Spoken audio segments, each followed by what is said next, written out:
रजनी को बचपन से ही पेंटिंग का बहुत शौक था। वो हमेशा से ही पेंटर बनना चाहती थी, पर उसके माँ और पिताजी ने उसको कभी भी इस चीज के लिए सपोर्ट नहीं किया और उसकी शादी नीरव से हो गई।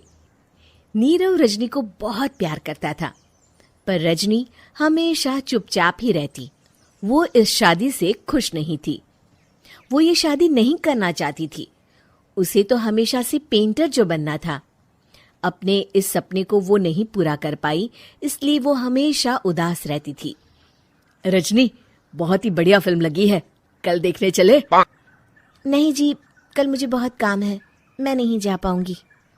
अच्छा तो कोई बात नहीं, संडे को चलते हैं। देखिए, मुझे फिल्म देखना पसंद नहीं है। आपको जाना है तो चले जाइए। नीरव को मना करके रजनी वहां से चली जाती है और अपने बैग को खोलकर उसमें बंद पड़े ब्रश और कलर्स को देखकर रोने लगती है। रजनी, चलो ना कहीं बाहर खाने चलते हैं, कुछ तुम्हारी पसंद का। जी, मुझे नहीं जाना, मेरी तबीयत ठीक नहीं है। रजनी वहां से चली जाती है। नीरव को समझ नहीं आता कि रजनी उससे इतना दूर क्यों रहती है। वो जब भी उसके साथ वक्त बिताना चाहता है, रजनी कोई ना कोई बहाना बना देती है। एक दिन घर पर कोई नहीं था। रजनी घर का सारा काम जल्दी से खत्म कर लेती है। घर पर अकेले होने के कारण वो सोचती है कि वो आज पेंटिंग करेगी।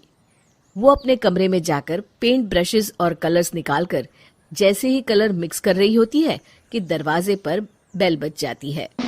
अब कौन आ गया इस वक्त? इतनी मुश्किल से तो मुझे पेंट करने का मौका मिला है। रजनी दरवाजा खोलती है तो उसकी सास अपनी सहेलियों के साथ खड़ी होती है और सब घर के अंदर आ जाते हैं। अरे बहू, सबको शरबत बनाकर पिला दे, बाहर तो बड़ी गर्मी है। उफ। जी। रजनी पेंट ना कर पाने से उदास हो जाती है। उसे गुस्सा भी आ रहा होता है कि उसने इस शादी के लिए हाँ क्यों कह दी। वो रसोई में जा रही होती है कि उसकी सास उसे रोकती है। बहू, सबके खाने का भी इंतजाम कर लेना, आज का लंच तो ये सब यहीं करेगी। हाँ। रजनी बिना कुछ कहे रसोई में चली जाती है। सबके लिए खाना बनाती है। सब खाना खाते हैं और रजनी घड़ी देखती है कि ये सब कब जाएंगे ताकि वो अपनी पेंटिंग कर सके। जब शाम होती है तब सब चले जाते हैं अपने घर। अरे बहू, सब तेरे खाने की तो बहुत तारीफ कर रहे थे, सबको बहुत अच्छा लगा खाना। आपको मुझे सुबह बताना चाहिए था ना कि आपकी सहेलियां आ रही है। पता भी है कितना वक्त लगा सारा खाना बनाने में। अरे बहू, तू ऐसे कैसे बात कर रही है मुझसे? तो और कैसे बात करूं?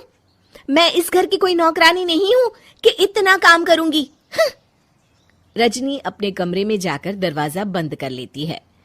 शाम को जब नीरव आता है तो उसकी माँ उसे पूरी घटना के बारे में बताती है। क्या रजनी ने आपसे इस तरह बात की माँ? हाँ, और पता नहीं उसे क्या हो गया है, शाम से बाहर भी नहीं आई है। मैंने तो कई बार आवाज दी, खाना भी नहीं खाया उसने। तू ही बात करके देख ले बेटा। नीरव अपने कमरे का दरवाजा खटखटाता है। रजनी, दरवाजा खोलो, मैं हूं। रजनी दरवाजा खोलती है और फिर वापस जाकर अपने बिस्तर पर लेट जाती है। रजनी, माँ से बात करने का ये क्या तरीका है? मैंने कोई गलत बात नहीं की है। अरे तुम क्यों ऐसे बर्ताव कर रही हो सबके साथ? क्या तुम इस शादी से खुश नहीं हो? रजनी कुछ नहीं बोलती। अरे बताओ मुझे रजनी, क्या ये शादी तुम्हारी मर्जी के खिलाफ हुई है? हाँ, मैं ये शादी कभी नहीं करना चाहती थी।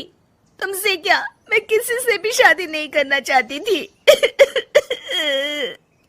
रजनी रोने लगती है। चुप हो जाओ रजनी, बताओ मुझे, तुम क्यों नहीं करना चाहती थी शादी? रजनी बेड के नीचे से अपने पेंटिंग्स, कलर्स, ब्रश, पेपर्स निकालती है। इतने में उसकी सास भी कमरे में आ जाती है। ये देख रहे हो, ये थे मेरे सपने। मैं पेंटर बनना चाहती थी, पर माँ पापा ने कभी सपोर्ट नहीं किया और मेरी शादी करवा दी। मेरे सारे सपने टूट गए। हर वक्त बस गुस्सा आता रहता है मुझे।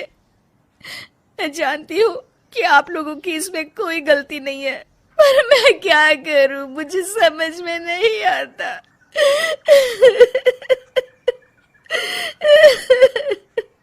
रजनी फूट फूट कर रोने लगती है।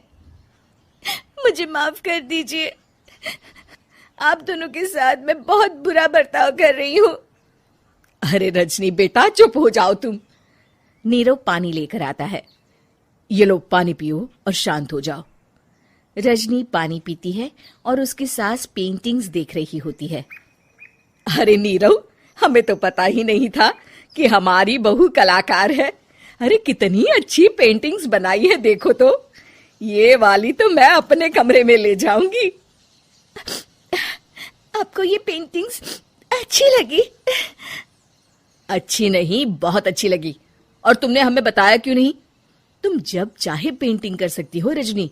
हम तुम्हारे सपनों को पूरा करने में तुम्हारा पूरा साथ देंगे।